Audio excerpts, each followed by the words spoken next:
Grimoire Anthology. Rezyl Azzir, The Triumphant Fall. The trigger clicked. Another empty clip slid from its purchase and dropped to the dark stone floor. It was the last. His rifle was dry. Rezyl spun the weapon in his hand, grabbing hard around the barrel like a club. A new wave of chittering death was upon him, fragile but aggressive, overwhelming in their number and oppressive in their rage. The stock of the rifle connected with skull after skull. They caved and fell like the others before. The pile of vanquished nightmares, half bone, half dust, grew at Rezyl's feet. There was a calm to him, an ease. The chaos of battle was no time to panic.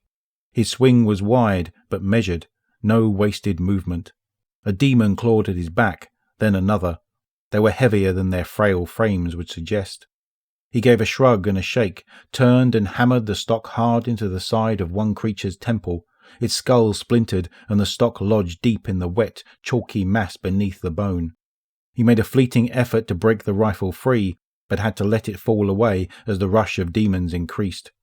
Rezyl kicked the other monster to the floor, stepping on its neck while shifting to backhand a throng of attackers eager to make their killing lunge. If the rifle, his battle-worn inferno, had served to thin the herd and buy Rezyl time to assess the whole of the situation, his rose would see him through. It always had. The Titan, awash in the ash and gore of his enemies, pulled his cannon and in one motion feathered the trigger to level the wretched beast closest to him. The bloom of each shot lit the cavern with flashes of red heat, a garden of angry roses blossoming in the pointed defiance of this vile, hateful kingdom of shadows. On the far end of the sea of gnashing maws, the wicked woman danced in the air, watching, waiting. Rezyl's cannon was loaded and ready to fire as if an afterthought. He let loose another barrage and 6 more demons slumped, lifeless upon the pile. The witch unleashed a violent cry, and as quickly as it had begun, the onslaught subsided. The chittering fell from a deafening roar to an eerie chorus humming through the ebon haze just beyond his sight. Rezyl stood, straightened his tired back, and took long, deep breaths. The storm had not been weathered. He could feel it in his gut. He stood now, not at peace, but within the eye, the swirling, terrible lull before the waves came crashing once more. The wicked woman laughed, a horrid, grating screech, followed by footsteps, heavy and hard.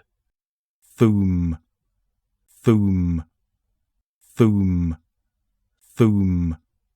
Rezyl squinted against the dark as he slid new lead into his cannon cylinder. A shape took form, approaching from the deep, a being of might and mass that dwarfed the Titan, a cleaver the size of an ordinary man, bigger, hung effortlessly in its hand. Its body was thick with ornate bone, a living armour that was one with the beast. Rezyl let out an accepting sigh. The creature walked like a man burdened by untold sin, lumbering and slow, though its stride covered ground with unnatural ease. To Rezyl, the approaching horror cut an imposing silhouette, not unlike that of an ancient disgraced knight. Maybe it had been heroic once. Maybe here in these shadows, to the watchful eyes of the wicked woman and her rotting horde, it was a hero still, only for a darker, sinister cause. The thought intrigued Rezyl. The fight he had come all this way to find, the enemy he had hoped was nothing but a legend's lie, seemed eager to greet him. He smiled beneath his helm, then spun his rose with a confident hunter's twirl before steadying his aim and fanning its hammer once more. The angry bloom lit the dark. 6 shots, centre mass. Rezyl's lead pinged off a sudden, shimmering wall of black. The knight had conjured a protective barrier, as if from nothing. Unable to comprehend the creature's arcane methods, dark magic or unimagined tech, or even a joining of the two, Rezyl didn't care. He reloaded and prepared to face the unknown. As the ethereal shield faded, the beast raised its blade and let loose an aggressive, inhuman roar. Hell's own battle cry. Rezyl accepted the challenge, his rose gripped tightly in his vice grip. The Titan charged forward. He would meet the shadow's rage head on. 2 days had passed since Rezyl stepped from the dark corridors beneath the moon, back into the light. His ghost pressed him for details time and again. He wanted to know all he could of the wicked woman and her promise of suffering, of the sea of mindless, chittering death, of the hulking knight and Rezyl's epic battle. The ghost was enthralled and deeply concerned. If the monsters below the moon were active and aware, the city must be warned. Rezyl agreed. As they watched another Earth rise from the lonely quiet of the lunar surface and planned their long journey home, Rezyl pulled fragmented bone from the pouch that hung on his left hip, a reminder of the evil that lurked beyond the light, and the last remnants of the wicked woman's betrothed.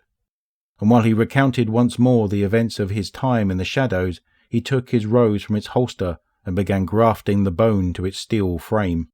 Just another trophy from another battle won.